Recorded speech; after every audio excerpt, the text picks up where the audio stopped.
रुको, अगर तुम्हारा बाप तुमसे बात करते हुए सच कहूँ तो बोले तो समझ जाओ कि वो तुमसे ज़िंदगी का सबसे बड़ा झूठ बोल रहा है। और ये बात मैंने तब सीखी जब मुझे पता चला कि मेरे अब्बू की 2 बीवियां हैं और एक को वो हर महीने लाहौर के होटल में छुप कर मिलते थे। 10 साल तक हम सबको बेवकूफ़ बनाया और मैंने इनका झूठ सिर्फ 3 लफ्ज़ों से पकड़ा था। और अगर तुम भी ये 3 लफ्ज़ नहीं जानते तो तुम्हारे घर में भी कोई तुम्हें रोज़ धोखा दे रहा है। तो कहानी पूरी सुनना, क्यों ना कि आखिर में मैं तुम्हें बताऊंगी कि मैंने अब्बू का सामना कैसे किया और अम्मी को कैसे बताया पता चला। मेरा नाम सारा है और ये कहानी आज से ठीक 10 साल पहले की है, जब मैं कॉलेज के पहले साल में थी। हर चीज़ नॉर्मल लगती थी। हमारे घर में अब्बू सबसे खामोश तबीयत के इंसान थे। सुबह ऑफिस जाते थे, शाम को वापस आते थे और हर महीने की 15 तारीख को 2 दिन के लिए लाहौर बिजनेस मीटिंग में जाते थे, चले जाया करते थे और अम्मी हमेशा इनका बैग खुद तैयार करके देती थी।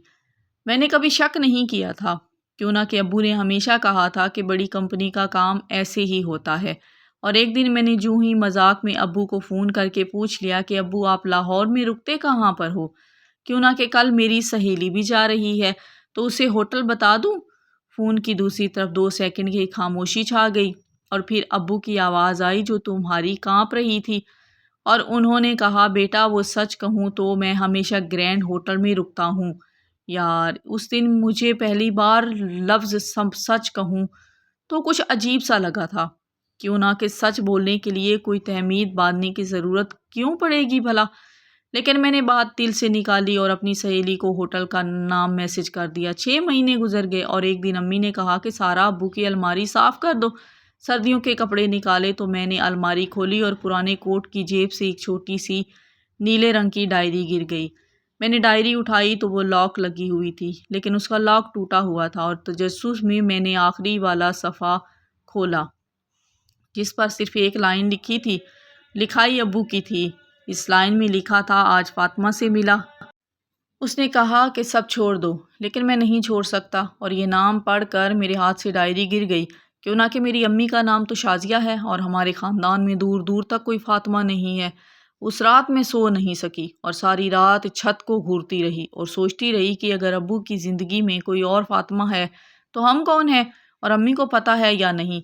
अगली शाम खाने की मेज़ पर सब खामोशी से खाना खा रहे थे और मैंने चम्मच प्लेट में रखा और इतनी आहिस्ता आवाज़ में पूछा कि मुझे खुद भी मुश्किल से सुनाई दिया कि अब्बू, फातिमा कौन है। अब्बू का लुक़मा उनके हाथ से गिर गया और उन्होंने पानी का गिलास उठाया और उनका हाथ साफ कांप रहा था।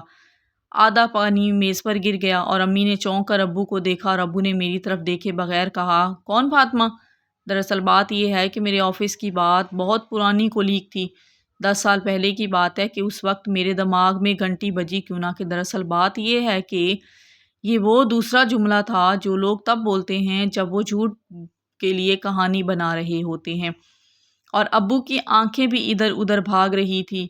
मैं उस रात फैसला कर चुकी थी कि मुझे सच पता करना है, चाहे कुछ भी हो जाए। इसीलिए जब अगले महीने की 15 तारीख आई और अब्बू ने लाहौर का बैग पैक किया तो मैंने कॉलेज से छुट्टी ली और उनकी गाड़ी के पीछे एक टैक्सी ले ली। 4 घंटे के बाद अब्बू की गाड़ी लाहौर के ग्रैंड होटल के सामने रुकी और मैंने दूर से देखा कि अब्बू अकेले अंदर नहीं गए, बल्कि एक औरत पहले से गेट पर उनका इंतज़ार कर रही थी, जिसकी उम्र तकरीबन 50 साल थी। और अब्बू ने उसे गले लगाया। मेरे पाँव के नीचे से ज़मीन निकल गई, लेकिन मैंने हिम्मत की और 10 मिनट बाद होटल की रिसेप्शन पर गई और रिसेप्शन से बहुत मासूम बनकर कहा कि भाई वो अंकल जो अभी अंदर आए हैं वो मेरे अब्बू हैं, इनका पर्स घर रह गया है, क्या आप बता सकते हैं कि वो किस कमरे में हैं।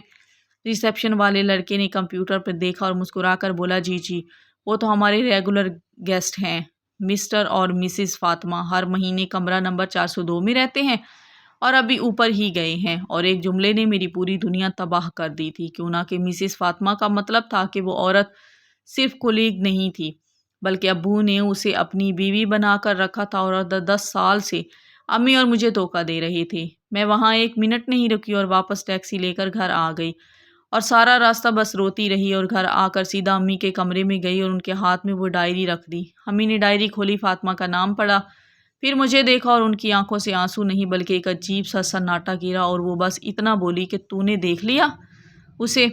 اسی لمحے مجھے پتہ چلا کہ امی کو سب پہلے سے پتہ ہے، اور وہ 10 سال سے خاموش تھی، کیوں نہ کہ وہ دنیا سے ڈر کے رشتہ نبھا رہی تھی۔ اور اس دن میں سمجھی کہ گھر کی عورتیں کتنے دکھ چھپا کر جیتی ہیں۔ وہ دن بعد جب ابو لاہور سے واپس آئے تو امی نے کوئی لڑائی نہیں کی، بس ڈائری ان کے بیڈ پر رکھ دی، اور ابو نے ڈائری دیکھی اور پھر میری طرف دیکھا۔ ان کی آنکھوں میں شرمندگی نہیں تھی، بلکہ پکڑے جانے کا ڈر تھا۔ ابو نے اس دن سب مان لیا کہ فاطمہ ان کی پہلی محبت تھی، اور گھر والوں نے زبردستی شادی شازیہ سے یعنی میری امی سے کرا دی تھی، لیکن وہ فاطمہ کو بھول نہیں پائے اور بعد میں چھپ کر نکاح کر لیا تھا۔ آج 10 سال ہو گئے ہیں اس بات کو۔ ابو اب بھی ہمارے ساتھ رہتے ہیں، لیکن لاہور جانا بند کر دیا ہے۔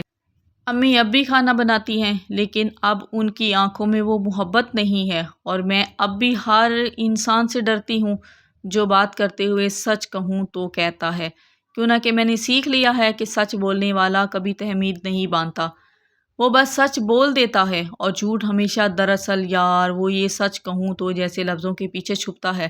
تو اب تم بتاؤ، تمہاری زندگی میں کون ہے جو تم سے بات کرتے ہوئے یہ 3 لفظ استعمال کرتا ہے؟ کمنٹ میں اپنی رائے لکھنا مت بھولیے گا۔ شکریہ ہماری ویڈیو پوری دیکھنے کا۔ ویڈیو کو لائک نہیں کیا تو لائک کر دیں، چینل کو سبسکرائب بھی کر دیں، اور ایک پیارا سا کامنٹ کر کے اپنی قیمتی رائے سے آغاز ضرور کر دیا کریں، تاکہ ہمیں پتہ چلے کہ ہماری سٹوری آپ کو پسند آ رہی ہے یا نہیں۔ آپ کو کس قسم کی سٹوری پسند ہے، کامنٹ میں ضرور بتائیے گا۔